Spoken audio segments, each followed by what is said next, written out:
তো তাকে দিয়ে আমাকে কম্বাইন করা হতো ফ্যামিলিতে, যে ওই ছেলেটা যখন 5 বারে পারেনি তো এ কেনই দিচ্ছে, তো পারবেই। আমার নিটের পেপারটা যদি আমি দেখাতাম, প্রত্যেকটা কোয়েশ্চেনে কিন্তু আমার এমন অভ্যাস হয়ে গেছিল যে নটটাকে আমি গোল করি। আর যারা ড্রপার তারা বুঝতে পারবে, যখন ওই সিলেকশনটা হলো না সেই মুহূর্তে এটা মনে হবে যদি আমি ওই দিনগুলো একটু বেশি পড়ে নিতাম তাহলে তো আজকে আমার এই ড্রপটা দিতে হতো। আমার বাড়ির বাইরের রাস্তাতে আমি পা দিইনি এরকম হয়েছে, এবং আমার বাড়ির পাশের মুদিখানা দোকানের কাকু বলছে তুই কোথাও চলে গেছিলিস নাকি, যখন আমি এক্সামের সময় বেরিয়েছি। আমার মেন গোল হচ্ছে আমি আমার ডেলি যে লিস্টে যে কাজগুলো আছে আমি সেগুলোকে কমপ্লিট করবো। তো সেইভাবে মুভ করে যেই মুহূর্তে মিলিয়ে ওই নাম্বারটা আমি দেখতে পেয়েছি, আমি দৌড়েছি আমার মায়ের কাছে, গিয়ে বলছি মা আমার 622 হচ্ছে। তো মা বলছে যে তুই যা আর একবার নাম্বারটা মেলা, তোর ভুল হয়ে এই যে কার কটা ড্রপ, এটা কি এই এমবিবিএস লাইফে ফার্স্ট ইয়ারে যখন দেখছি কিছুদিন ধরে আমি উত্তর দিয়ে অনেকে ভাবে যে তারা কি বলছে না বলছে, তোকেও জিজ্ঞাসা করছে যে এই ড্রপটা কি ম্যাটার করে এখানে, কি মনে হয় এই যে কি ম্যাটার করে, তো কি মনে হচ্ছে এখানে? না আমি তো বুঝতে পারছি না যে ও আমার থেকে বড়, আমি তো ওর ঘরেই পড়ে থাকি সারাক্ষণ। আমরা একসাথেই সবসময় খেতে যাই, উঠতে বসি, উঠি, কোনো ব্যাপারই না, সবাই একসাথে থাকি। হ্যালো এভরিওয়ান, তো যেমনটা তোমাদেরকে বলেছিলাম যে বেশ কিছু নিট রিলেটেড কন্টেন্ট আমার চ্যানেলে পরপর আসবে, তো এটা তার সেকেন্ড ভিডিও। আজ আমার সঙ্গে রয়েছে আমার খুব কাছের একজন বন্ধু সুমন মান্না, এই বারাসাত গভর্নমেন্ট মেডিকেল কলেজেরই ফার্স্ট ইয়ারের স্টুডেন্ট। তো ওর কাছ থেকে আমি জেনে নেবো যে নিটের এই লাস্ট 2 মান্থে কি করে ও প্রিপারেশন নিয়েছিল এবং ওর কি টাইপের স্ট্র্যাটেজি ছিল, এবং তার সঙ্গে সঙ্গেই পুরো ওর নিটের জার্নির বিষয়। তো ফার্স্ট অফ অল, তোর নিট ফার্স্ট অ্যাটেম্প তুই কোন ইয়ারে দিয়েছিলি ভাই? আমি নিট দিয়েছিলাম 2022-তে। 22-তে তোর ফার্স্ট অ্যাটেম্প ছিল, আর তোর এইচএস ছিল 2021-এ, মানে ফার্স্ট অ্যাটেম্প, মানে ফার্স্ট যখন তুই নিট দিয়েছিলি তখন তার আগের ইয়ারে তোর হচ্ছে এইচএস ছিল, এইচএস এর সঙ্গে তুই নিট দিসনি। এইচএস আছে নিট দিইনি। তো ওইবার তুই মানে কোভিড এর ব্যাচ ছিল, তো সেই হিসেবে তোরা সেই হিসেবে পড়াশোনাও করিসনি। তো ফার্স্ট অ্যাটেম্পে নিটের কত স্কোর ছিল তোর? আমার ফার্স্ট অ্যাটেম্পটে নিটের স্কোর ছিল 313। তো 313, তারপরে অ্যাটেম্পটে 2023-তে 3তে হয়েছিল 499, আর এবার 622। তো 313 থেকে 622। তো এই যে কিভাবে আস্তে আস্তে নাম্বার ইনক্রিজ করলো, তো পুরো বিষয়টা জানবো। তো তোর যে অ্যাটেম্পটে যে 319 ছিল, তো ওখানে যে কি মিস্টেক, তো বা কিভাবে তুই পড়তিস সেই সময়টা যে এত নাম্বার কম আসলো ভালো করে পড়া সত্ত্বেও? দেখ, প্রথম তো আমি নিটটা দেবো এটা ভাবিনি। হ্যাঁ, তুই সেটাই ফার্স্ট কোশ্চেন এটাই হওয়া উচিত যে কিভাবে ও ভেবেছিল যে নিটের বিষয়ে। তো হ্যাঁ, নিটের বিষয়টা আগে বল, কি করে ভাবলি? আমি নিটের ব্যাপারটা, নিট জানতাম যে নিট হয়, নিট পরীক্ষা দিয়ে মেডিকেলে চান্স পাওয়া যায়, কারণ আমার দাদা 5 বছর দিচ্ছিল, ও চান্স যেহেতু পায়নি আমি ভেবেছিলাম আমিও দেবো না। কিন্তু আমি হঠাৎ করে আমাকে আমার একজন টিচার 2021-এর পরে, এইচএস এর পরে আমাকে বললো তুমি একবার দিয়ে দেখো কেমন হয়। আমি তার কথা শুনে শুধুমাত্র অ্যাটেম্প্ট করতে গিয়েছিলাম, তো উইদাউট প্রিপারেশন যতটা নলেজ ছিল দিয়েছিলাম, 313 মতো পেয়েছিলাম। তো তারপরে দেখলাম যে না, মোটামুটি পড়লে তো পারা যাবে, তো আমি একটা অ্যাটেম্প্ট দিতেই পারি, এবং যে অ্যাটেম্পটা দেবো এটা খুব ভালোভাবে পড়াশোনা করে দেবো। তো 22-এর যে অ্যাটেম্পটা ছিল 313, সেটা উইদাউট প্রিপারেশন ছিল, কিন্তু যখন 23-এর অ্যাটেম্পটা দিয়েছিলাম ওটা কিন্তু প্রিপারেশন নিয়ে দিয়েছিলাম। মানে সেকেন্ড অ্যাটেম্প যেটা, তো সেকেন্ড অ্যাটেম্প ছিল, ওই সেকেন্ড অ্যাটেম্পটা আমি ফিজিক্সওয়ালা অনলাইন ক্লাস করেছিলাম, আর তার সাথে হ্যাঁ ওই মানে সেগমেন্টটা কম টাইম ছিল, কারণ ওটা কোভিডের পরে না টাইমটা কম করছিল, 9 মাস মতো ছিল ওই টাইম। ওই টাইমটা 9 মাস টাইম ছিল, যে কারণে পুরো সিলেবাসটা আমার কমপ্লিটও হয়নি, আর কমপ্লিট সিলেবাস হওয়ার পরেও পুরো রিভাইজও করতে পারিনি, কারণ আমার লাস্ট মাসে পক্স হয়ে গেছিল পরীক্ষার ঠিক আগে। তো ওই জন্য সেইবারেও ভালো মতো রেজাল্ট হয়নি মনের মতো। তো ভাই ফ্যামিলিতে কি তুই কি ফার্স্ট জেনারেশন ডাক্তার মানে এরকম ভেবেছিলি, তাই তো? হ্যাঁ, তারপর ব্যাকগ্রাউন্ডে কেউ আছে এরকম ডাক্তার? না ব্যাকগ্রাউন্ডে কেউ নেই, আমি প্রথম। বাহ, তো এটাও একটা আনন্দের বিষয় যে ব্যাকগ্রাউন্ড, এমন একটা ব্যাকগ্রাউন্ড থেকে আসা যেখানে ফ্যামিলির পিছনে যখন কোনো সাপোর্ট না থাকে না, তো ফার্স্ট জেনারেশনকে অনেক বেশি স্ট্রাগল করতে হয়। তো এটা অনেকেই জানে যারা রিলেট করতে পারবে বিষয়গুলো। তো back to the NEET related কথা, তো যখন তুই সেকেন্ড অ্যাটেম্পটে মানে যখন তোর মানে অ্যাকচুয়ালি মানে সেকেন্ড মানে থার্ড অ্যাটেম্প যেটা অ্যাকচুয়ালি তোর, যেখানে তুই 622 স্কোর করলি, তো সেই সময় তুই কি মেজর ডিফারেন্স করেছিলি যেটা আগের অ্যাটেম্পটে 319 থেকে এতটা হিউজ ডিফারেন্স, যেটা খুব কমই হয় না? তারপরে একটা অ্যাটেম্পটে তুই 499 পেয়েছিলি, মানে 2023 অ্যাটেম্পটে 499, তারপরে অ্যাটেম্পটে তুই 622। তো ওইখান থেকে কি মেজর ডিফারেন্স 2023 থেকে 2024-এ? দেখ, প্রথম ব্যাপারটা কি বলতো, আগে এখন একটা এমন হয়ে গেছে বন্ধু ড্রপ নিচ্ছে আমিও ড্রপ নেব, মানে কেউ নিজেকে অ্যানালিসিসই করে না যে আমি কেন ড্রপ দিচ্ছি। ঠিক ঠিক ড্রপ দেওয়ার পিছনে কিন্তু একটা কিছু কারণ থাকে যে আমি কেন ড্রপ দেবো, আমার কি কি ইমপ্রুভমেন্ট করার আছে। আমি বুঝতে পেরেছিলাম আমার টাইম কম ছিল, আমার সিলেবাস শেষ হয়নি, আমি রিভিশন করে উঠতে পারিনি, আমার শরীর খারাপ গেছে সারা বছর। তো মেজর কারণ এগুলো, আমার কোনো নিজে থেকে অজুহাত ছিল না, যেগুলো জেনুইনলি আমার সাথে ঘটেছিল। এছাড়াও আমার টেস্ট দিতাম কিন্তু অ্যানালিসিস করতাম না, এটা একটা খুব বাজে জিনিস ছিল। এবং কিছু কিছু টেস্ট দিতাম, কিছু কিছু টেস্ট দিতাম না, যেগুলো খুব খারাপ। তো কন্টিনিউয়াসলি তুই দিতিস না। হ্যাঁ, তো আমি ভেবেছিলাম যে এইগুলো আমি আর করবো না, আমি যা করব একদম ঠিক পথে চলবো, মানে প্রপার একদম শিডিউল ফলো করে চলবো, ঠিক আছে। তো সেইভাবে আমি ভেবে আবার একটা ড্রপ দেওয়ার কথা ভাবতে পেরেছিলাম, না হলে আমি কিন্তু ড্রপ দিতাম না। তো বাড়ির থেকে যখন বলেছিলি যে এরকম ড্রপ দেবো আমি, তো বাড়িতে কিছু বলেনি যে এরকম দরকার নেই, যা নর্মাল জেনারেল কলেজে পড়ে, মানে যেটা নর্মাল সাধারণ মানুষদের বাড়িতে বলে? স্বাভাবিক, আমাকেও তাই বলেছিল যে আর ড্রপ দেওয়ার দরকার নেই, ড্রপ দিয়ে কি হবে, বছরের পর বছর চলে যাচ্ছে। আর আশপাশের লোকেরা বলতো যে কি করবে, অনেক রকমের কথা বলতো যে ডাক্তারই হতে হবে, এরই কি মানে আছে, ডাক্তার অল্প এত বড় ভাবনা, কেনই এত বড় ভাবনা। আর তার উপর তোর তো এমন একটা ফ্যামিলিতে যে কেউ আছে যে 5 বছর ধরে অলরেডি দিয়েছে কিন্তু তা সত্ত্বেও হতে হচ্ছে পারে না। না। এবং যার কথা বললাম সে আমার থেকে অনেক পড়াশোনায় ভালো ছিল, 12 অবধি। তো তাকে দিয়ে আমাকে কম্বাইন করা হতো ফ্যামিলিতে, যে ওই ছেলেটা যখন 5 বারে পারেনি তো এ কেনই দিচ্ছে, তো পারবেই না। তো এখানে একটা প্রশ্ন আসে যে দেখো, ব্রেনটা অনেক সময় ম্যাটার করে না, হার্ড ওয়ার্কটা অনেক বেশি ম্যাটার করে এই ফিল্ডে। একদম একদম। তো যেহেতু আর নিটের মাত্র 2 মাস বাকি, তো এই পরিপ্রেক্ষিতেই কোশ্চেনগুলোর পরের আমি সেট করেছি। তো ভাই এই যে 2 মাস বাকি, তো এই সময় যাদের সিলেবাস মোটামুটি কভার হয়ে গেছে বা 90% সিলেবাস যাদের কভার হয়ে গেছে, তো তাদের ফার্স্ট কি করা উচিত, টেস্ট নিয়ে বা অন্য কিছু নিয়ে? দেখ, টেস্ট নিয়ে যদি বলিস যে নাম্বার অফ কতগুলো টেস্ট দেওয়া উচিত এই যে সিচুয়েশনটা আছে এই last 2 month লাস্ট 2 মান্থ, আমি বলবো লাস্ট 2 মান্থের টেস্টটা তুই কত দিবি সেটা ডিপেন্ড করছে তুই সিলেবাসটা কিভাবে ভাগ শেষ করবি, কম ভেবে রেখেছিস যে তুই 3টে পার্টে সিলেবাস শেষ করছিস নাকি 2টো পার্টে সিলেবাস শেষ করছিস, তার ওপরে ডিপেন্ড করছে। তুই যদি ভাবিস যে আমি সিলেবাসটাকে যা হোক করে একটা করব, কোনো টেস্ট সিরিজে জয়েন আছি, যা টেস্ট হবে সেগুলো দিয়ে দেবো, ওরকম করে হয় না। আমি টেস্ট দিচ্ছি তার মানে কি, আমি সিলেবাসটাকে পুরো রিভিশন করছি। রিভিশন করার জন্য যতগুলো টেস্ট তোমার লাগবে মনে হয় ততগুলো টেস্ট দেওয়া উচিত, মানে ফিক্স নাম্বার হয় না যে এতগুলোই হয়।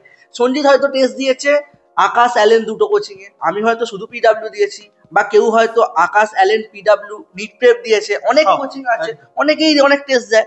তো ওটা ম্যাটার করে না, এগুলো ভুল, কোয়েশ্চেনটাই ভুল যে কতগুলো টেস্ট দেওয়া আইডিয়ালি উচিত, আইডিয়ালি কিছু হয় না। তোমার নিজের রিভিশনের জন্য যতটুকু দরকার ততটুকু তোমাকে দিতেই হবে। প্রথমে মোটামুটি একটা প্রপার প্ল্যান করে যে এতগুলো টেস্টের মাধ্যমে একটা সিলেবাসটা পুরো কমপ্লিট করব, তারপর আমি ফুল সিলেবাস টেস্টে শিফট করব। তো তোর কি মনে হয় যে কতগুলো ফুল সিলেবাস টেস্ট মোটামুটি মিনিমাম দেওয়া উচিত? তুই কতগুলো দিয়েছিলি? আমি তো মিনিমাম 15টা ফুল সিলেবাস দিয়েছিলাম, মানে কমপ্লিট সিলেবাসের উপর 15টা দিয়েছিলাম। এবং এর সাথে আমি বলবো প্রিভিয়াস ইয়ারের যে ফুল সিলেবাস টেস্টগুলো হয়, আমি 20 থেকে 23 পর্যন্ত সবকটা টেস্টকে আমি কিন্তু দিয়েছিলাম এক্সামের ঠিক 1 সপ্তাহ আগে, ওগুলো আমি এক্সট্রা করে দিতাম, কারণ ওই সেম কোয়েশ্চেন রিপিট হয়ে যায় না। মানে জবের দিয়ে এনটিএ কোশ্চেন বানানো শুরু করেছে আর কি, মানে 2019 অনওয়ার্ডস যত পেপার আছে সেগুলো তোমরা একবার দিতে পারো। হ্যাঁ মানছি যে কিছু কিছু টপিক যেগুলো কাট আউট হয়ে গেছে, বাট সেগুলো বাদ দিয়েই দেবে, কোনো চিন্তা নেই, ঠিক আছে, সেগুলো বাদ দিয়ে ম্যানেজ করবে। হ্যাঁ, আমি বাদ দিয়ে দিতাম যে নাম্বারটা কম আসতো সেটা আসতো, নাম্বারটা বড় কথা নয়, আমার রিভিশনটা ঠিক হচ্ছে কি বড় ব্যাপার। আমার কিন্তু লাস্টের দিকের মক টেস্টে 622 আসেইনি, আমার 575, 85, 95 এইরকম অ্যাভারেজ নাম্বার ছিল। কিন্তু আমার মধ্যে একটা কনফিডেন্স ছিল যে না, মোটামুটি আমি জানি যে কিরম কোয়েশ্চেন নিতে আসে। এখানে টেস্টে তো কিছু আনরিলেভেন্ট কোয়েশ্চেন আসছে যেগুলো আদৌ নিতে আসে না, তাই না? দেখবি বহু কোয়েশ্চেন থাকে অ্যালেনে, যে কোয়েশ্চেন গুলো কোনো মানেই হয় না, একদম out of the NCERT question থাকে, তো সেগুলো অ্যাভয়েড করাটাই। সেগুলো অ্যাভয়েড করাটাই বেটার। তো টেস্ট দিতে দিতে নিশ্চয়ই তোর সিলি মিস্টেক তো হতোই, কারণ প্রথম প্রথম যখন টেস্ট দিই সবারই সিলি মিস্টেক হয়। তো সেগুলোকে তুই কিভাবে অ্যাভয়েড করতিস সিলি মিস্টেক? কারণ ম্যাক্সিমাম অডিয়েন্স এটাই প্রশ্ন থাকে, দাদা 15টা 20টা করে সিলি মিস্টেক হয়ে যায়, বুঝতে পারি না বা আমার রং হয়, তো ওগুলো কি করে ম্যানেজ করা যায়? হ্যাঁ, সিলি মিস্টেক আমার 30টা পর্যন্ত হয়েছিল, এমনও দিন গেছে। আমার হায়েস্ট 45টা। হ্যাঁ, আমারও মিস্টেক অনেক হয়েছে, কিন্তু ব্যাপারটা হচ্ছে কি কেন হচ্ছে আগে আইডেন্টিফাই করতে হবে। তুমি কি ভুল দেখছো কোনো অপশন, বা কোনো স্পেলিং ভুল পড়ছো, বা তুমি কি ওয়েমারটা ভুল ফিল আপ করছো, এগুলো দেখতে হবে। এবং প্রত্যেকটা যে কোয়েশ্চেন আছে তার মধ্যে ওই যে নট কথাটা, একদম ওগুলো properly underline। আন্ডারলাইন। আমার নিটের পেপারটা যদি আমি দেখাতাম, প্রত্যেকটা কোয়েশ্চেনে কিন্তু আমার এমন অভ্যাস হয়ে গেছিল যে নটটাকে আমি গোল করতাম। এবং আমি বলছি যে 4টে অপশন থাকে না, যেই এক্সামে কোয়েশ্চেনটা পড়ার পরে সঙ্গে সঙ্গে মাথার মধ্যে ক্লিক করলো যে এই 4টের মধ্যে এই দুটো হবেই না, পেন দিয়ে সোজা কেটে দাও ওই দুটো অপশনকে। মানে ওই দুটোকে রাখাই উচিত নয় সামনের মধ্যে। বাকি যে দুটো আছে তার মধ্যে যেটা হবে সেটাকে গোল করো এবং সেটা প্রপার অ্যান্সার হিসেবে তুলে রাখো। এটাকে বলা হচ্ছে অ্যান্সারকে এলিমিনেট করে রাইট অ্যান্সারটার কাছে পৌঁছানো। তো যখন এরকম অনেক সময় কোশ্চেন হয় না যে 50-50 হচ্ছে, মনে হচ্ছে না এটাও হবে এটাও হবে, তখন এইভাবে এই প্রসেসের মাধ্যমে যেতে হয় আর কি, একটু সিলি মিস্টেক কমানো যায় আর কি। হ্যাঁ, মানে ওই অপশনের মধ্যে না যে ABCD বা 1 2 3 4 থাকে, আমি যদি 1 3 কে কেটেই দিই তো আমার চোখের মধ্যে দেখতেই পাবো যখন ওএমআর ফিল আপের সময় যে ওটা তো আসবেই না, কারণ আমি নিজেই কেটে দিয়েছি। তো ওটা আমি কি করে ওএমআরে দেবো, এই জিনিসটা। আর সিলি মিস্টেক হচ্ছে তোর ব্যাপারটা কি অ্যানালিসিস করতে হবে, টেস্ট যত অ্যানালিসিস করবি সিলি মিস্টেক তত কমবে। তো তুই মোটামুটি তোর পার পেপার অ্যানালিসিস করতে কেমন টাইম লাগে? মানে ধর একটা ফুল পেপার 720 নাম্বারের। আমার দেখ, মেনলি যারা এখন দেখছে ওরাও সকালবেলা টেস্ট দিতে যায়, সানডে টেস্ট দিল, টেস্ট দেওয়ার পরে বাড়িতে এলাম, আসার পরে কি করা উচিত যে ওই সন্ধ্যা থেকে যে রাতের যে টাইমটা আছে না, ওই টাইমটা পুরোটা ওই টেস্টটাকে দেওয়া উচিত। একদম। আমি যে টেস্টটা দিলাম সেই টেস্টটা থেকে আমি কি শিখলাম, আমি তো টেস্টটা দিয়ে চলে এলাম ওখানে, এবারে আমি তো নতুন কিছু ওখান থেকে শিখতে পারলাম না। আমি শিখবো সেটাই যেটা ওই পরের 3 ঘন্টা সন্ধ্যাবেলা আমি কাজটা করবো। মানে অ্যানালিসিস করে যে মিস্টেক গুলো বেরোবে সেগুলোর উপর যখন আমি কাজ করবো তখনই আমি অ্যাকচুয়ালি প্রপার বুঝতে পারবো যে আমার কোন জায়গায় ভুলগুলো রয়েছে, তাই তো? এটাই বলতে চাইছি। একদম। এবার কি বলতো, অনেকের কোয়েশ্চেন আছে দাদা অ্যানালিসিস করবো কি করে, অ্যানালিসিস করতে হয় কি করে, অনেকে এটাই জানে না অ্যানালিসিস কি করে করতে হয়। অনেকে পুরো কোয়েশ্চেন গুলোকে টুকতে থাকে খাতায়, কিন্তু ওটা প্রপার মেথড না, অনেক টাইম বেশি লেগে যাবে, অনেক টাইম বেশি লাগে। আমি বায়োলজির কথা বলি, যখন বায়োলজি আমি পড়ছি, যে আমার কোয়েশ্চেন গুলো ভুল হয়েছে, আমি দেখলাম কি কি কোয়েশ্চেন ভুল হয়েছে, আমি একটা হাইলাইটার আলাদা কালারের নিয়ে রাখতাম এবং এনসিআরটির মধ্যেই আমি সেইগুলো লাইনগুলোকে আন্ডারলাইন করতাম, কারণ আমি তো পরে এনসিআরটি পড়বো, যেই ওই আন্ডারলাইন গুলো দেখবো আমি বুঝতে পারবো এগুলো আমার টেস্টে ভুল হয়েছিল। তো আমি এগুলো কিন্তু এনসিআরটি রিডিং এর সময় করে নেবো একবার। এবার যদি বলি যে ফিজিক্স আর কেমিস্ট্রির ক্ষেত্রে আমি এটা দেখতাম যে আমার কোন টপিকটা থেকে কোয়েশ্চেন ভুল যাচ্ছে, কারণ ওখানে তুই একটা কোয়েশ্চেনকে ঠিক করা মানে খুব বোকামি। তুই আবার ওই টপিক থেকে যদি ঘুরিয়ে কোয়েশ্চেন হয় তুই তো আবার ভুল করে ফেলবি, তাই না? তো টপিকটাকে পুরো রেডি করে নেওয়াটা উচিত, এইভাবে টপিক ওয়াইজ যাওয়াটা উচিত। এর মধ্যে দেখতে পাওয়া যাবে যে কিছু কিছু কোয়েশ্চেন তো আমি মানে ভুল করেছি সিলি মিস্টেক, তো সেগুলোকে সিলি মিস্টেকের হিসাবে গণনা করা উচিত। তো নেক্সট ধর মানে ধর একটা টেস্ট আজকে রয়েছে আমার এই সানডে, নেক্সট আমার পরের সানডে একটা টেস্ট আছে। তো এর মধ্যে তুই রিভিশন গুলো কিভাবে করতিস? মানে যদি সিলেবাস ধর আমার কমপ্লিট হয়ে গেছে, তো ধর দুখানা ফুল সিলেবাস টেস্ট হোক বা পার্ট সিলেবাস টেস্টের মধ্যে, তো রিভিশন প্ল্যান কেমন কি হতো? মানে কতটা দিনের টাইম দিতি রিভিশনের জন্য বা কোশ্চেন প্র্যাকটিসে?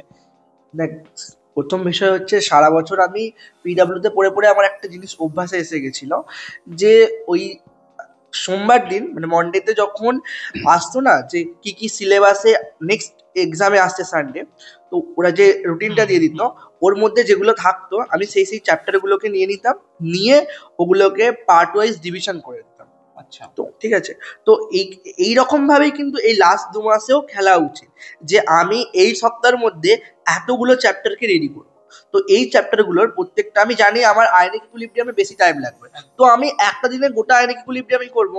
আর আমি জানি রেডক্স আর কেমিক্যাল ইকুইলিব্রিয়াম ছোট চ্যাপ্টার, ওই দুটোকে আমি একদিনে করবো।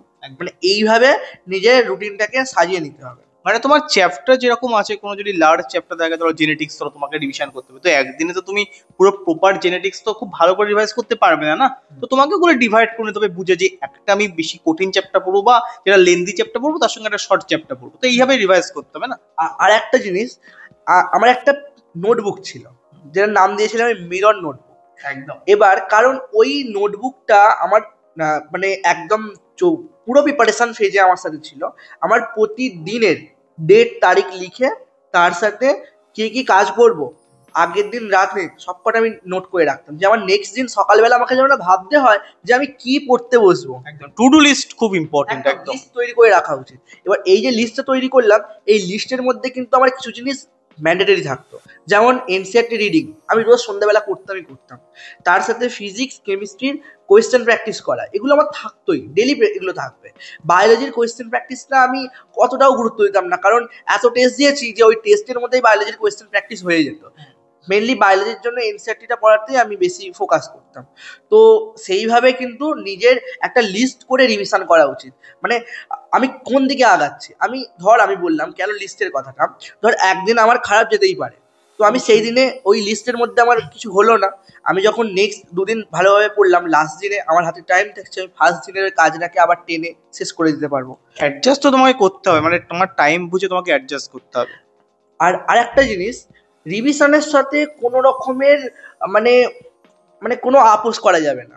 সেটার জন্য যতটা টাইম চাইছে ততটা টাইম দিতে হবে। আমার আমার লাস্টের 2-3 মাসের সময়টায় আমি বলি, আমার রিভিশন করতে করতে এমন হতো ভোর হয়ে যেত। আমার বাবা এসে মুখ করতো, কি করছিস? এমনও দিন গেছে আমি আকাশে দেখি নীল, মানে ভোর হয়ে গেছে, মা মুখ করতো বলে আমি মায়ের সাথে মানে শুয়ে পড়তাম।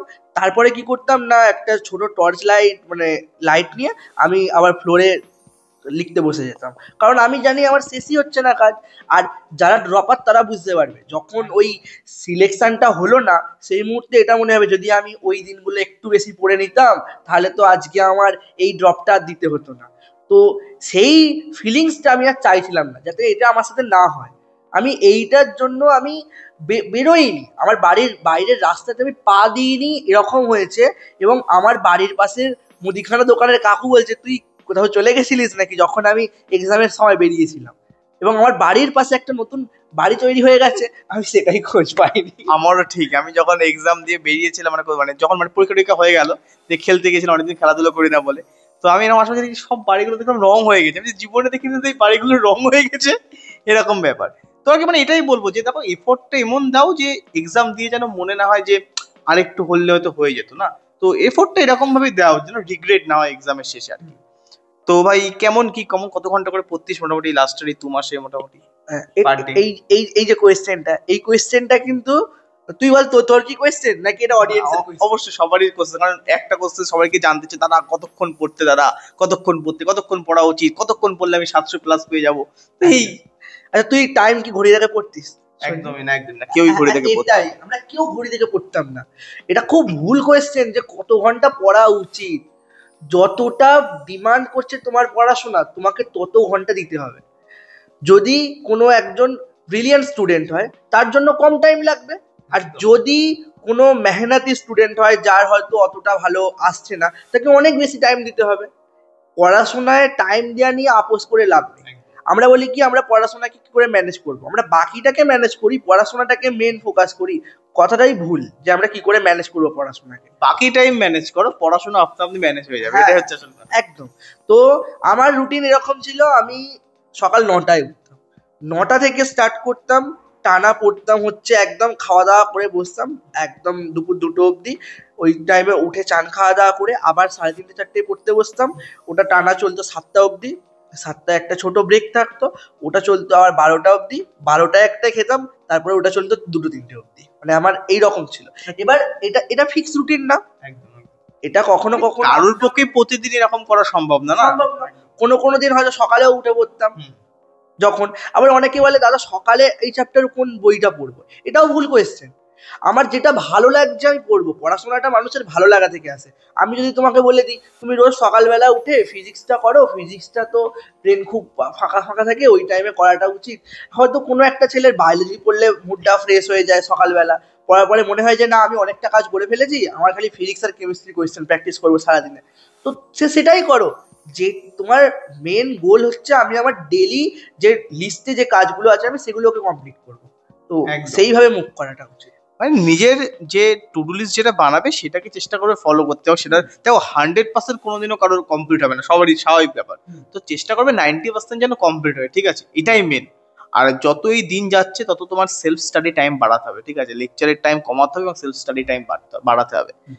তো ভাই নেক্সট কোশ্চেন ধর টাইপের এই যে মানে কত স্কোর সেফ মনে হতে পারে যে আমার টেস্টে কত সেফ স্কোর, যে এত স্কোর করলে আমি মোটামুটি নিতে গিয়ে এরকম একটা ভালো স্কোর করতে পারবো এবং একটা গভর্নমেন্ট মেডিকেল কলেজে আমি পরের বছর আসতে পারবো। তো এরকম তোর কি মনে হয় যে কত সেফ স্কোর হতে পারে এরকম? দেখ, সেফ স্কোর বলতে কি বলতো, অ্যালেনের টেস্টে তুই যদি মার্কস সেফ স্কোর বলিস সেটা আলাদা একটা হয়ে যাবে, যদি আকাশের টেস্টে বলিস আলাদা সেফ স্কোর হবে, পিডাব্লিউর বললে আলাদা হবে। এবং বর্তমান সময়ে ওরা কি ধরনের কোয়েশ্চেন দিচ্ছে সেটার উপর ডিপেন্ড করছে। অবশ্যই। তো টেস্টের নাম্বারটা অনেক সময় অনেকের আপ ডাউন থাকে, কিন্তু নিটে গিয়ে এসে যায়, ঠিক আছে। এবার তোকে উম, তোকে ট্রাই করতে হবে যে আমি অ্যাটলিস্ট যেন 560 বা 570 প্লাস নাম্বার থাকে অ্যালেনেও।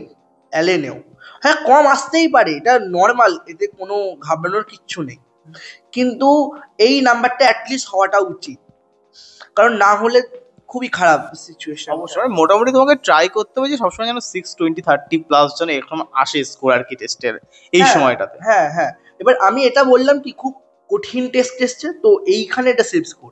এবার আকাশের টেস্ট দেখবি খুব ইজি হয়, ইজি, আকাশের সিএসটি বার গুলো আগে বছর এবং আকাশের টেস্ট গুলো অনেকটা নিট অনেক ইজি রিলেভেন্ট হয়। ছিল। আরে আমাদের প্রমোট করছি না মানে হ্যাঁ, আমাদের চন্দ্রাদিত্য যেমন 720 715 এরকম নাম্বার তুলেছিল, তুই ভাব, হ্যাঁ সে আমাদের কলেজে বসে আছে। তো সেই ছেলেটা ওরকম নাম্বার তুলেছিল, ও তো ওভার কনফিডেন্স থাকতে পারতো যে আমি এত নাম্বার পাবো, ঠিক আছে, নাম্বার তো ড্রপ করে গেছিল, তো ওই টেস্টের কোয়ালিটিটা ডাউন ছিল ওদের, তাই না? কিন্তু আবার যারা অ্যালেন দিয়েছে, তুই অ্যালেন দিয়েছিস, হ্যাঁ নাম্বার ইনক্রিজ করেছে। তো ওই রকম ভাবে বলা যায় না সেভ স্কোর কত। আসল তোর নলেজটা কি কমপ্লিট হচ্ছে, তুই আগে এটা দেখ যে আমি হ্যাঁ মোটামুটি এনসিআরটি ওরিয়েন্টেড সব কোয়েশ্চেন পারছি, প্রিভিয়াস ইয়ার কোয়েশ্চেন ওরিয়েন্টেড পারছি, প্রিভিয়াস ইয়ার টপিক ওরিয়েন্টেড সমস্ত কোয়েশ্চেন পারছি। এইভাবে ভাবলে বিষয়টা অনেক ইজি লাগবে। একদম। তো ভাই এই বছর যেমন তোর প্রতি বছর যেমন এক্সট্রা করে 5টা করে কোশ্চেন থাকতো, ফিজিক্সে 50টা, কেমিস্ট্রিতে 50টা, বায়োলজিতে 100টা, তার মধ্যে 5টা আমাদের লাস্ট সেকশন বিতে হচ্ছে অপশন থাকতো করার। বাট এই বছর থেকে সেকশন বি তো তুলে দিয়েছে, মানে সেকশন বি তো অপশন গুলো তুলে দিয়েছে। তো তোর কি মনে হয় এতে তোর কি মানে এর উপর কি প্রভাব পড়তে পারে আমাদের এই নিটের বছর স্কোর? মানে আশা করছি 720 স্কোর এবার অনেক কম হয়তো আমরা দেখতে পাবো, এবং আশা করছি কাট অফ হয়তো আমার মনে হয় একটু হালকা হলেও হয়তো কমতে পারে। তোর কি মনে হয় এতে? দেখ, 720-তে 720 উঠবে না এটা আর বলতে, এটা গ্যারেন্টি দেওয়া যায়। এটা গ্যারেন্টি দেওয়া যায় না, কারণ এবছরে যা সিচুয়েশন ছিল এটা গ্যারেন্টি দেওয়া যায় না। কিন্তু হ্যাঁ, অবভিয়াসলি তো একটু কম্পিটিশনটা হবে, বুঝতে পারা যাচ্ছে যে ওই কি হতো যে অপশনের জন্য ছেলেমেয়েরা অনেক বেশি ঠিক করার সুযোগটা পেয়ে যাচ্ছিল, সেইটা কিন্তু হবে না, কারণ যতগুলো কোয়েশ্চেন দিচ্ছে ততগুলোই অ্যান্সার করতে হবে। অবশ্যই এটা একটা বিশাল মেজর ফ্যাক্টর। না, তো এটা পজিটিভ পজিটিভ সাইনই বলবো। এবং অনেকে অনেক ঘাবড়ে যাচ্ছে, তারা আগে তো ওইভাবে প্র্যাকটিস করতো, এখন কি করে প্র্যাকটিস করবো, তখন নতুন করে কিছু নেই। এতে একটা দিক ভালো হচ্ছে, তোমাকে এক্সট্রা 5টা কোশ্চেন পড়তে হচ্ছে না, এক্সট্রা হেডেক অনেকটা কমছে। তো একদিকে যেমন ভালো দিক এক্সট্রা অরও পাওয়া যায়, তেমনি এক্সট্রা টাইমও লাগে কোশ্চেন গুলো পড়তে, ঠিক আছে। তো ওরম ভাবে মানে নেগেটিভ দিকগুলোকে না ভাবে পজিটিভ ভাবে ওটাকে ভাবলে দেখবে অনেক বেটার ফিল করবে, ঠিক আছে। তো ভাই এখন ধর মানে প্রতি বছর যেটা হয় যে এরকম নিটের 2 মাস 3 মাস আগে একের পর এক ক্র্যাশ কোর্স লঞ্চ হয়। তো এবারও ক্র্যাশ কোর্সের তো পুরো বন্যা বয়ে গেছে। তার উপর পিডাব্লিউ তার উমিদ ব্যাচ প্রতি বছরের মতো এই বছরও নিয়ে আসে, তো উমিদ ব্যাচের ওপর একদম জোর বাজার। তো তোর কি মনে হয় এরকম উমিদ ব্যাচ বা এই টাইপের যে ক্র্যাশ কোর্স গুলো, এগুলো কি থেকে সিলেকশন কি হয়, বা যদি কারো এগুলো থেকে হেল্প নিতে হয় তো কিভাবে তাকে এগুলোকে ম্যানেজ করতে হবে আর কি? শুধু যদি উমিদের আশায় বসে থাকা হয়, ওই উমিদটাই থাকবে, কিছুই হবে না। এটা ফ্যাক্ট। বাস্তব কথা একদম। যারা যারা বলেছে সোশ্যাল মিডিয়ায় যে উমিদ দেখে সিলেকশন হয়েছে, তারা উমিদদা দিয়ে রিভিশন করেছে পুরো। একদম। তাও পুরো রিভিশন না, ধরো একটা দুটো চ্যাপ্টার তার ছিল। তাও পুরো রিভিশন করছে না, পুরো রিভিশন করা মানে বোকামি, একদম। ওরকম ভাবে হয় না কখনো। বিষয় হচ্ছে উমিদদা তারই কাজে লাগবে যে আমার বেশিরভাগ চ্যাপ্টার 99% চ্যাপ্টার কমপ্লিট আছে, 1% দুটো একটা চ্যাপ্টার আমার কমপ্লিট নেই, যেগুলো আমি ওই ওয়ান শট স্যারের কাছে দেখবো এবং কোয়েশ্চেন প্র্যাকটিস করব। তবে হ্যাঁ, তার মধ্যেও যদি একটু টাফ কোয়েশ্চেন আসে, কিন্তু হবে না, কারণ প্রত্যেকটা চ্যাপ্টার কিছু টাইম ডিমান্ড করে, কিছু প্র্যাকটিস ডিমান্ড করে। তাহলে যে একটা ছেলে ওই চ্যাপ্টারটাকে বছরের প্রথম দিন থেকে পড়াশোনা করেছে, তাহলে সে কোথায় মানে একটা একদম। পাবে, তাই না? তো তার তো অবভিয়াসলি ভালো হবেই যে অনেক আগে থেকে পড়াশোনা করেছে। উমিদটাকে শুধুমাত্র ওই একটা দুটো চ্যাপ্টারের রিউজের জন্য রাখাই ভালো। আমি তো উমিদ সেইভাবে ফলো করিনি, হ্যাঁ আগে ইউজ করেছিলাম যখন আমার সিলেকশন হয়নি, কিন্তু একদম। সিলেকশন যখন হয়েছিল তখন আমি উমিদ ইউজ করিনি। তো ভাই এটা তো বুঝলাম। তো এই সময় আমাদের নতুন কোশ্চেন কি প্র্যাকটিস করা উচিত, বা পুরোনো কোশ্চেন যেগুলো প্র্যাকটিস করেছিলাম সেগুলোতে মেইনলি ফোকাস করা উচিত এই সময়? নতুন কোয়েশ্চেন, মানে তুই কেমন কি কোশ্চেন প্র্যাকটিস করছিলি লাস্ট মুহূর্তে? এই লাস্ট মুহূর্তে আমি কোয়েশ্চেন প্র্যাকটিস করতাম রিভিশন পারপাসে পুরাতন, কিন্তু টেস্ট তো আমি দেয়া বাড়িয়ে দিয়েছিলাম, যার কারণে কিছু কিছু নতুন কোয়েশ্চেন আমার সামনে টুকটাক আসতো। এবার এই নতুন যে কোয়েশ্চেন গুলো আসতো এগুলোকেই আমি রিভিশন করতাম এই লাস্টের 2 মাসে। আমি আলাদা করে কোনো বই বা কিছু সলভ করার চেষ্টা করিনি এই লাস্টের 2 মাসে, কারণ আমি জানি হবে না এই লাস্টের 2 মাসের মধ্যে নতুন করে কিছু করতে যাওয়া, মানে সেটা খুবই বোকামি। একদমই একদমই, নতুন জিনিস যতটা পারবে এই সময়টা অ্যাভয়েড করাটাই একদম খুব ভালো কথা। তো ভাই এটা বল যে তোর এই লাস্ট যে এক্সাম দিনের কি অবস্থা ছিল এবং এক্সাম সময়টাই মানে যেটা লাস্ট 1 উইক বল বা এক্সামের আগের দিন, তো ওই দিনের সিচুয়েশন বল একটু, কারণ সবারই একটা নতুন স্টোরি থাকে এক্সাম দিনের, তো ওই দিনটাতে কেমন ফিল করেছিলি? টেনশন ছিল তোর? টেনশন তো থাকবে, হ্যাঁ। অনেকের এটাও কোয়েশ্চেন হয়, তুই ভেবে দেখ যে আমি দাদা পরীক্ষার দিনে কি পারবো, এটা এই কোয়েশ্চেনটা, বা আমি কি সেদিনকে কনফিডেন্স ফিল করব, কনফিডেন্ট থাকবো, ওটা কখনোই হয় না। এক্সামের দিনেও সবাই ভয় পায়, যারা যারা সিলেকশন নিয়েছে প্রত্যেকের মধ্যেও কোথাও না কোথাও একটা ভয় ছিল। হ্যাঁ, কনফিডেন্স ছিল যে আমি পারবো, কারণ আমি পড়াশোনা করে গেছি, আমি কিছু তো লিখে আসবোই ভালো। কিন্তু ওই রকম ভাবে বলা যায় না যে হ্যাঁ আমি সিলেকশন নিয়ে নিচ্ছি। তো যার যার মনে হচ্ছে যে না আমার হবে কি হবে না, এটা খুব স্বাভাবিক একটা অনুভূতি, এটা সবার সাথে হয়। আমি যখন ঘর থেকে বেরিয়েছিলাম, আমার গোটা দেওয়ালে সমস্ত থাকা যত নোটস গুলো আমি রিভাইজ করলাম একবার, ওই 1-2 ঘন্টার মধ্যে কিন্তু আমি রিভাইজ করে নিয়েছিলাম, নিয়ে বাড়ি থেকে বেরিয়েছিলাম। আমি তখনও জানি না কি হতে চলেছে। আমি রাস্তায় বেরিয়েছিলাম, একটা কানে মিউজিক চালিয়ে বেরিয়ে পড়েছিলাম, আর ট্রেনে করে এলাম। তারপরে এসে আমার এক্সাম হলের বাইরে খারাপ কিছু অভিজ্ঞতা, মানে আমাকে একজন অচেনা একজন ব্যক্তি এসে বললো যে তোমার এটা কতবার অ্যাটেম্প। বললাম আমি এটা থার্ড অ্যাটেম্প্ট আমার, এটা থার্ড অ্যাটেম্প্ট, থার্ড ড্রপ। তো আমাকে বললো যে এইভাবে কটা ড্রপ হবে, মানে অচেনা লোক আমাকে এসে বলছে, আমার খুব অস্বাভাবিক লাগলো। কিন্তু কেন জানি না সেদিনকে আমি একটু কথাটা ঘাবড়াইনি এবং নার্ভাস ফিল করিনি। একদম, মানে এই টাইপের প্রশ্ন অনেক সময় আসে এক্সাম হলের বাইরে, কারণ বাইরে আসে। অনেকেই হয়তো জানতে চায় কৌতূহল বশত, বা অনেকে ইচ্ছা করেও এগুলো করে, তো ওগুলোকে অ্যাভয়েড করাটাই বেটার। কারণ আমাকে আমি যখন দেখতাম ভিডিওটি, তখন ওখানে বলতো যদি কোনো একটা রিক্সাওয়ালা যদি আমাকে 10 টাকা যায় 20 টাকাও চাই ওই দিন, তো ওই দিন হাসি মুখে দিয়ে দাও, কারণ ওই দিনটাকে যতটা পারে মানুষের সঙ্গে কথা কম বলার এবং মাথা ঠান্ডা রাখার চেষ্টা করাটা অনেক বেটার। কি বলিস তুই এতে? একদম, কারণ ওই দিনের ওই টাইমটা যদি নেগেটিভ এফেক্ট পড়ে না ব্রেনের ওপরে, খুব খারাপ জিনিস ঘটে, খুব খারাপ জিনিস ঘটে। একদম ওই সময়টা নিজের নার্ভকে কন্ট্রোল রাখাটা উচিত। ওই জন্য বলে যে কারোর সাথে কথা বলার দরকার নেই এক্সাম হলে গিয়ে। এবার আমার হলেও আমার পাশে একজন স্টুডেন্ট ছিল, সে ফার্স্ট ড্রপ দিচ্ছে। সে আমায় বললো দাদা তুমি এত কি করে ড্রপ দিচ্ছ, আমার তো একটা ড্রপেই অবস্থা খারাপ। তো আবার একটা নেগেটিভ কমেন্ট, এইরকম দুটো একটা নেগেটিভ কমেন্ট এসেছিল, কিন্তু আমি হ্যাঁ গুরুত্ব দিইনি কোনো কমেন্টকে।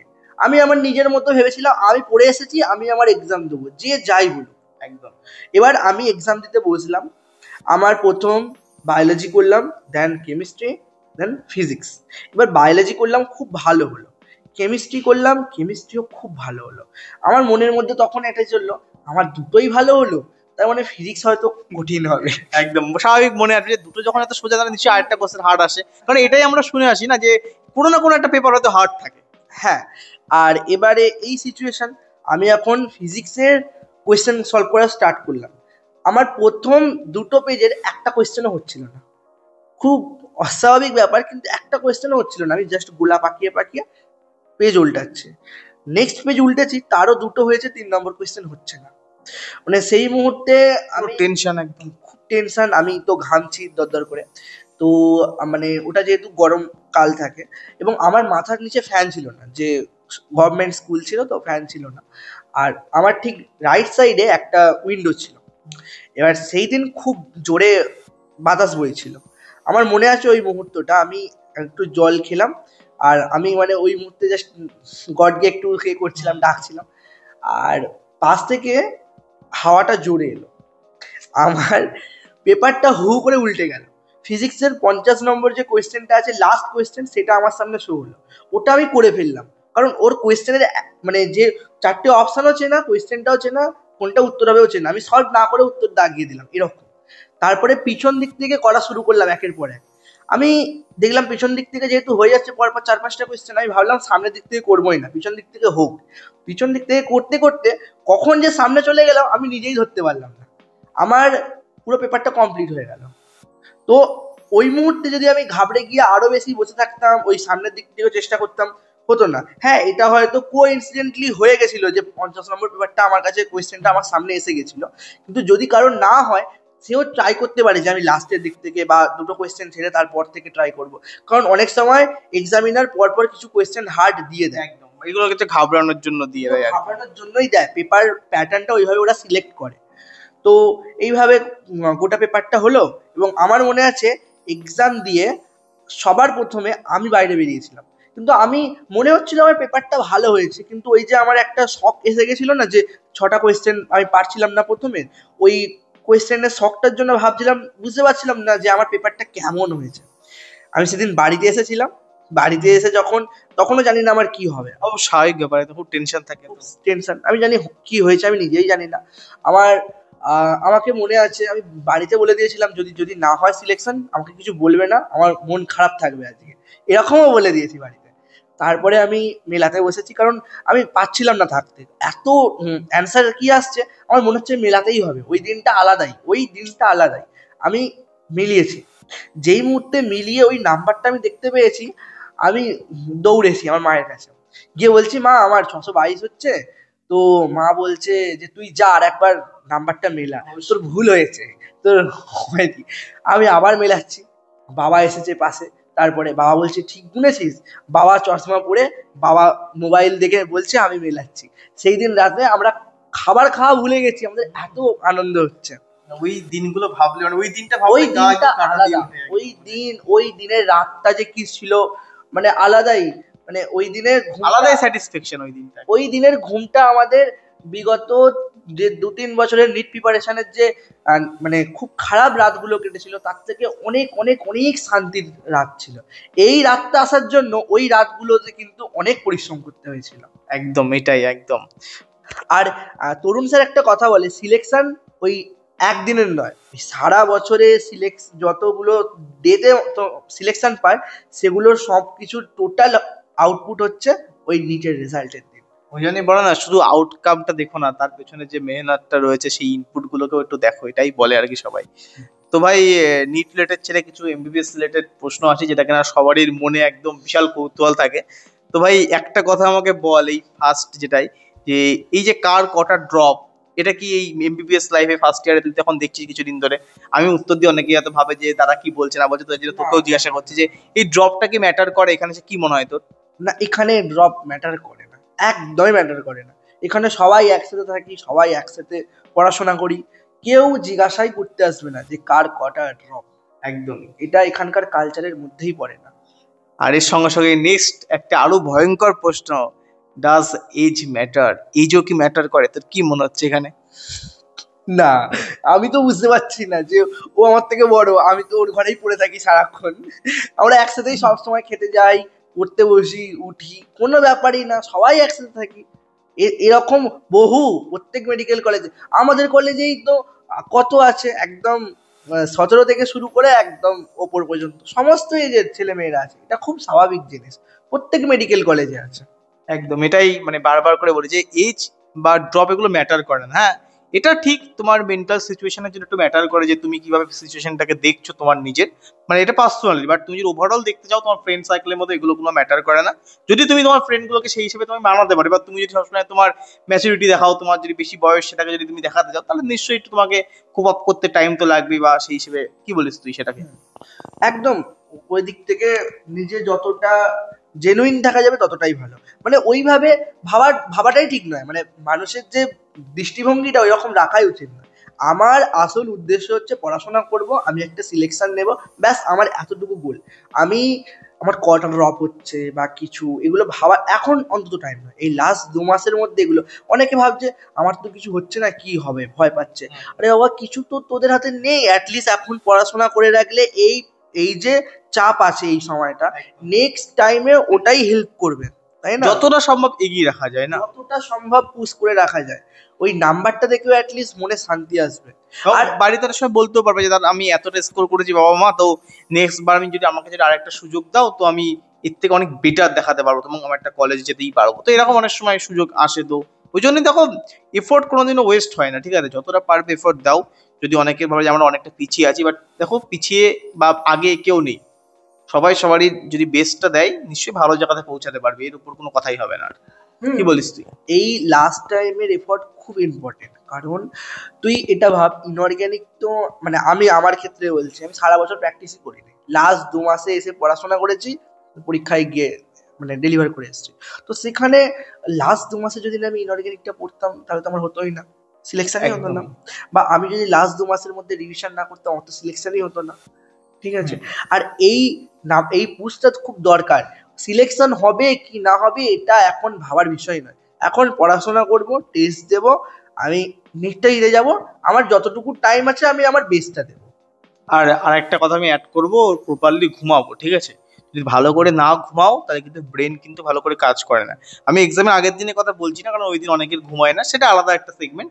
বাট প্রপারলি প্রতিদিন মোটামুটি 5 থেকে 6 ঘন্টা ঘুমানো কিন্তু খুব ইম্পর্টেন্ট, ঠিক আছে? তো ভাই লাস্ট ভিডিও প্রায় শেষ করে দিচ্ছি, কারণ সবকিছু আমরা ডিসকাস করে ফেলেছি। তো লাস্ট তুই যদি কোনো টিপস দিতে চাস নিট স্টুডেন্টদের জন্য, তুই লাস্ট। হ্যাঁ, একটা টিপস আমি বলবো, এটা আমার পার্সোনালি আমি আমি যেটা করতাম আমি বলছি। মানে অনেক সময় হয় মানুষের মন খারাপ থাকে যে আমি কি করছি, আমি এত ড্রপ, আমার বন্ধুরা তো বেরিয়ে যাচ্ছে, আমি কেনই পড়ে আছি এটার পিছনে, আমার তো কিছুই হচ্ছে না। আমি মানে মানুষ মনের দিক থেকে না অনেক ভেঙে পড়ে। তো সেখানে সেই মুহূর্তে যদি কারো কোনো স্পেশাল পার্সন থাকে, সেটা বাবা মা, কোনো ভালো বন্ধু, যে হোক হতে পারে, বা যদি কারো আহ, ভগবানের প্রতি অনেকটা ভক্তি থাকে, তুমি কিন্তু সেই টাইমটা তার জন্য দিতে পারো। যেটা কিন্তু এমন নয় যে তুমি সারাক্ষণ পড়ে আছো। হ্যাঁ, তুমি ব্রেকে অল্প অল্প টাইমে তুমি সেটা ভাবতে পারো। যেমন আমি স্পেশালি ওই টাইমটা আমার মনে আছে যে আমি ভগবান কৃষ্ণকে খুব ডাকতাম, এবং ওই যে উম, গীতার যে বাণীগুলো হয় না, ওগুলো আমি কিন্তু খুব ওগুলো শুনতাম, এবং ওর কথাগুলো আমাকে খুব এফেক্ট করতো। আমার মনটা অনেক ভালো থাকতো এই সময়। মানে আমি মনের মধ্যে ওই খারাপ ভাবনা চিন্তাগুলোই আসতো না, আমার মনটা অনেক রিল্যাক্স থাকতো, আমি রোজ পড়তে বসার আগে ওই খারাপ ভাবনা চিন্তাগুলো অনেকটা দূরে রাখতে পারতাম। তো এরকম কিছু একটা করো যেটা যেটা তোমাকে নিজেকে শান্তি দেয় ওই সময়ের মধ্যে। অনেকে অনেক কিছু করে, কেউ কেউ ভিডিও দেখতেই পারো ইউটিউবে, না দেখার কিছু নেই। আমি কিন্তু নিজের 1 মাস আগেতেও রাত্রে শুতে যাওয়ার আগে 15 মিনিট ইউটিউব দেখে শুয়েছি, কিন্তু তার আগে পড়েছি কখন, ঠিক রাত্রি 2টো 3টে অবধি। বা আমি যখনই হোক না কেন, পড়াশোনার সাথে কখনো আপোষ করা যাবে না, পড়াশোনা কমপ্লিট করে তুমি তোমার যেটা ভালো লাগে সেটা করো। আমি তো ইভেন আমিও প্রতিদিন সকালবেলা ঘুম থেকে উঠে পুজো করতাম, ধূপকাঠি দিয়ে মা বাবাকে প্রণাম করে পড়তে বসতাম। আমার মনে হতো যেন একটা ভক্তি একটা ভেতর থেকে আসে না, যে তাদের জন্যই এত দূরে এগোতে পেরেছি, তো তাদের প্রতি একটা ভক্তি আসে। তো সেরকম সবাই যে যেটা করতে ভালোবাসো, কিন্তু নিজের থেকে যেটা মনের থেকে আসে না সেটা করতে পারো। মনটাকে ভালো রাখা সবার প্রথমে ইম্পর্টেন্ট। তোমার মন যদি না ভালো থাকে, ব্রেন ওয়ার্ক করবে না। এই মন আর মাথার যে দ্বন্দ্বটা, এটা খুব আলাদা। আগে মনকে ভালো রাখো, তারপরে ব্রেন তোমার ওয়ার্ক করবে, মাথা ওয়ার্ক করবে। তুমি মনকে যদি না শান্ত রাখতে পারো, কিচ্ছু হবে না। একদমই। তো অনেক বেশি আধ্যাত্মিক লাস্টের তো আমরা চলে গেছি, তো বেশি ভেবো না, ঠিক আছে? এখন যে কয়টা দিন আছে নিজের বেস্টটা দাও, এবং আশা করছি পরের বছর যে কোনো মেডিকেল কলেজে, সেই এই কলেজ আমাদের কলেজ হোক বা অন্য যে কোনো গভর্নমেন্ট মেডিকেল কলেজে আমাদের সবার সঙ্গে দেখা হবে। এবং থ্যাংক ইউ সুমন ভাই, এরকম একটা ইন্টারভিউ টাইপ পডকাস্ট শুট করার জন্য, একদমই। এবং আমাকে বিরিয়ানি খাইয়ে দিস, আমি তোকে আমার চ্যানেলে নিয়ে এসেছি তার জন্য, ঠিক আছে?